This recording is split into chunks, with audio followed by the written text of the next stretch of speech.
السلام عليكم ورحمة الله وبركاته. الإصابات تضرب الأهلي. أول حاجة يا جماعة هنتكلم عنها في الحلقة النهاردة إن شاء الله هي إصابات الأهلي اللي محتاجة دراسة بجد. يعني أنا بالتالي أكتر نادي في العالم فيه إصابات كم من إصابات هو النادي الأهلي. آخر حاجة النهاردة كان إصابة الكابتن كريم فؤاد بقطع في الرباط الصليبي. يعني حتى الإصابات عندنا يا جماعة تحس إن مفيش إصابات قليلة، كلها بتيجي ما شاء الله. قطع في الرباط الصليبي أو ضروب في الركبة، يعني إصابات كلها بتبقى يعني طويلة المدى. وأنا شايف الأهلي محتاج دراسة والله للموضوع ده، لأنه تقريبا أكتر نادي في العالم بسمع فيه إصابات قوية هو النادي الأهلي. يعني من اكرم توفيق لكريم فؤاد لمصطفى شوبير، لسه حتى محمد عبد المنعم النهارده بيقولوا فيه شد في العضله الخلفيه مش هيلعب مباراه بكره مع انبي فالاهلي محتاج، انا من رايي ان هو محتاج دراسه، بس مش هنعمل ايه الاهلي يعني يا جماعه. احنا غير الدكتور وغير كام مدرب، فاضل ودايما فاضل يغير الملعب التيتش ده، ولازم هو اللي يتغير. انا شايف ده الحاجه الوحيده اللي ثابته معانا على مر المدربين واللاعبين هو الملعب. انا شايف الاهلي محتاج يغير ملعب التيتش بقى، النجيله المكان. لانه والله بجد يا جماعه الاصابات في الاهلي يعني غير. بس لو هو يعني مثلا من التدريب، احنا بيتغير علينا اكتر من مدرب. يعني تقريبا 10 20 مدرب في اخر كام سنه، وبرضه الاصابات مستمر. فدي اكيد مش من المدرب ولا نظام التدريب لاي مدرب. اللاعبين يعني اللاعبين ما طبيعي اللعيبه بتتغير. يعني كان فؤاد لسه جاي اتصاب عندنا، ما اتصابش في انبا قبل كده، مش اصابات. اكرم توفيق ما شاء الله بيطلع بره ما اصاباته قليله. كريم نيدفيد ما شاء الله مع فيوتشر ربنا يبعد عنه العين، مع فيوتشر ما شاء الله مستمر معاهم في اللعب. مع الاهلي كان اصاباته كتير، ما لعب تقريبا ما شفناهوش مع الاهلي. فانا شايف هو اللي فاضل يتغير في الاهلي هو ملعب التتش بقى، النجيله يغيروها، يغيروا الملعب بالكامل. يعني هو ده رايي، إنه ممكن يغيروا ملعب التتش ده بالكامل. يعني ده الحاجه الوحيده اللي ثابته يا جماعه مع النادي الاهلي. الحاجات كلها التانية بتتغير الا الملعب. انا هو ملعب التتش اللي فاضل يتغير بس. الحاجه التانية اللي خبر الحزين النهارده برضو في النادي الاهلي، فشل اجتياز الكابتن عزيز يعقوب في اختبار الكشف الطبي. وده طبعا مش عارف يعني، حتى اللاعب سبحان الله حتى اللي جاي علينا جاي برضو مصاب. يعني ما اعرفش، فشل في اجتياز الكشف الطبي وهيعيدوه بكره وهيشوف لو ان شاء الله لو اجتازوا هيأيدوه، ما يجتازوش خلاص بقى مش الصفقه كده هتتلغي. وانا رايي طالما في شك يا جماعه يعني ايه، زي المثل بيقول لك ابعد عن الشر وغنيه. فانا رايي بلاش خلاص الصفقه دي طالما من بدايتها كده في شكوك حوالين اللاعب، والاهلي اساسا مش يعني ايه في غنى انه يجيب لاعب وفي الاخر يغيب عنك للاصابه. وغير كده ده لاعب جاي ما شاء الله برقم كبير يعني. فطالما مش سليم 100% انا رايي بلاش يعني، بلاش الصفقه خالص يعني. خلينا في الامان ونشوف لاعب تاني يكون جاهز والسي في بتاعه في الاصابات يكون كويس. احسن ما تجيب لاعب وما يلعب معاك كام ماتش وتلاقيه اتصاب وما تشوفوش تاني ويبقى زي بيرسي تاو. بيرسي تاو لحد دلوقتي ما لعبش تقريبا 10 20 ماتش مع الاهلي بقاله سنتين اهو. ويا رب يعني، ونشوف بقى هنشوف الاصابات دي اخرتها ايه مع النادي الاهلي. بس انا زي ما قلت لكم انا رايي ان هي الحل ان هو يغيروا ملعب التيتش، يا اما يغيروا النجيله يغيروا الملعب بالكامل، مكان التدريب بالكامل. الخبر التاني قاعد بتكلم معاكم فيه النهارده، إقالة تكيس دونياس من تدريب نادي بيراميدز. وده أنا شايفه خبر كواحد أهلاوي ليه أنا خبر سعيد. لكن كنادي بيراميدز أنا شايفه خبر يعني إيه، هيرجعهم لورا كتير. والأيام بيننا هنشوف يعني المدرب اللي هيجي جديد هنشوف هيعمل إيه مع بيراميدز أحسن من اللي كان تكيس دونياس عامله معاه. أولا تكيس دونياس أحسن مدرب بيستغل المواهب اللي عنده، كان مستغل كل المواهب اللي في بيراميدز كان تقريبا بيلعبها.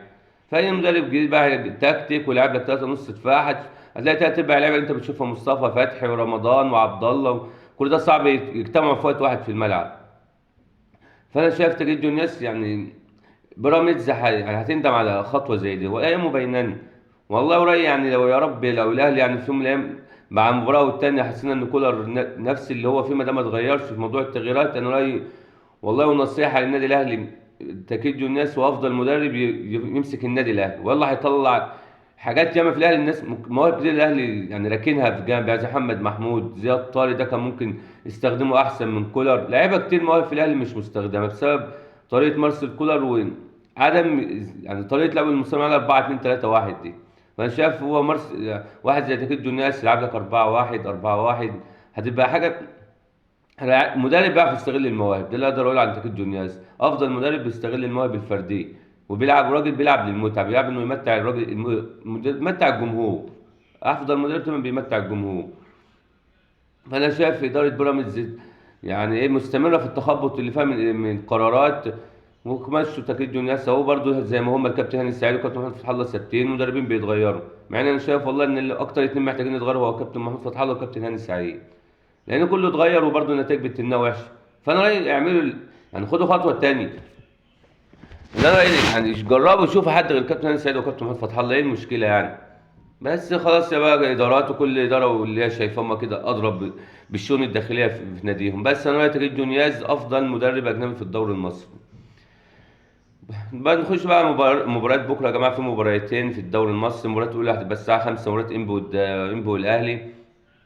وده اتمنى باستمرار بقى النتائج الجيده بعد مباراه بيراميدز. الاهلي يعني يستمر في الاداء الجيد بقى، وما يبقاش روح بس عشان مباراه بيراميدز وكانوا بيصالحوا الجمهور. نشوف الاداء بكره، وكمان كابتن مارسيل كولر هيبان الشغل بقى بكره. ده في غيابات كتير، في حمدي فتحي غايب للاصابه، في كريم فؤاد طبعا خلاص ربنا يشفيه من الرباط الصليبي، في محمد عبد المنعم عنده شد خفيف في العضله الخلفيه، فاكيد مارسيل كولر قرر انه يريحه.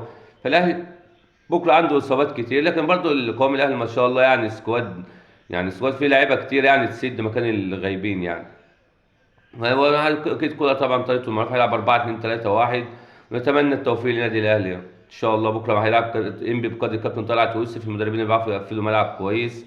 هنشوف كولر هيعمل ايه بقى مع فريق مقفل تاني، هيتن بطريقته ان هو يعطل اللعيبه، ولا هيتغير يا رب. بس انا رايي لو المدرب ده تن بطريقته دي الاهلي هيعاني السنه دي جامد، والايام بيننا. المباراه التانيه هتبقى الزمالك والداخليه. الداخليه بقياده الكابتن رضا شحاته، والزمالك بروفيسير فيريرا. والمباراه دي هتبقى الساعه 7 وتوقعت برضو ان الزمالك يعني هيكسب مباراه زي دي، ليه؟ لما لسه مغلوب من اسوان في اسوان، فهيحب يصالح جمهوره. والداخليه زي ما احنا عارفين موقفها صعب، فالاقرب ان الزمالك يعني يكسبها بكره، دي مباراه سهله على الزمالك. بس الدوري في كل حاجه، لسه اسوان فايزه على الزمالك، ونتائج كتير بنشوفها يعني بتحصل غريبه. فممكن المباراه يعني فيها كلام يعني. بس الاقرب طبعا ان الزمالك هيكسب بكره يعني توقعات. الحاجة الأخيرة حابب أتكلم عنها إعارات الأهلي طلع حسام حسن خلاص إعارة لسموحة وزياد طارق. وجاب الحاجة التانية بقى إنه جاب خالد عبد الفتاح يا جماعة عرض 6 شهور بنية البيع، وده أكبر دليل يعني على الناس ياما الحمد لله يعني حتى في الأهلي مش مقتنعين باللاعب لسه 100%، جايبينه إعارة 6 شهور بنية البيع. يعني شوفوا اقتنعوا بيه هيشتروه تقريبا ب 8 مليون، ما اقتنعوش بيه خلاص هيرجع نادي سموحة تاني. فحتة الإعارة دي أكبر دليل إن النادي الأهلي ذاته مش مقتنع لسه 100% باللاعب. ويا رب يعني يكون في الاهلي يكون في حاجات يعني مدفونه جوه لسه ما ظهرتش وتظهر مع النادي الاهلي لان الظاهري دايما شايفين فاضي دلوقتي. اكرم توفيق اصابه، حصلهم كريم فؤاد اصابه، فمفيش غير محمد هاني عندنا. بالنسبه للنادي الاهلي لو طبعا مش هيمشي ورايا انا اللي هيلعب حسين شحات ولا طه، فاحنا مفيش غير محمد هاني، وهيبقى خالد عبد الفتاح. وهنشوفه هيبان بقى في ال6 شهور ده، اما الكولر يقتنع بيه ويستمر، يا اما هيرجع نادي سموحه تاني. بس كفايه الحمد لله ان الحمد لله الناس تاكد ان هو الراي صح، ان هو جاي بحته انه يجي اعاره دي، مجرد انه يجي اعاره بنيه البيع، فدي الحمد لله ان الناس كتير زيه حتى في النادي الاهلي هم ذاتهم مش مقتنعين لسه باللاعب 100%. وده اخر حاجه بقى مع الشق الدوري الانجليزي. بكره ان شاء الله مباراه الساعه 10، مباراه تشيلسي ومانشستر سيتي. مانشستر سيتي لو كسب بكره هيبقى الفرق هيتقلص بينه وبين ارسنال ل5 نقط. وطبعا هو المنافسه السنه دي خلاص اتحددت، هتبقى من ارسنال ومانشستر سيتي. وتوقعاته طبعا جوارديولا في الاخر هتبقى البطوله في ايد مانشستر سيتي، والايام بيننا تذكروا الكلام ده. لسه متوقع ارسنال هياخد الدوري، كان بقول لكم مانشستر سيتي في نهايه الموسم هيبقى بطل الدوري الانجليزي، لان في كتيبه لعيبه مع مدرب افضل مدرب في العالم. فان هي بنسبه 99% مانشستر سيتي سنه هيبقى هو بطل الدوري الانجليزي، والايام بيننا برضه. ومع نهايه حلقه يا ريت يا جماعه اللي اتفرج عليه يضغط اشتراك ويفعل الجرس. السلام عليكم ورحمه الله وبركاته.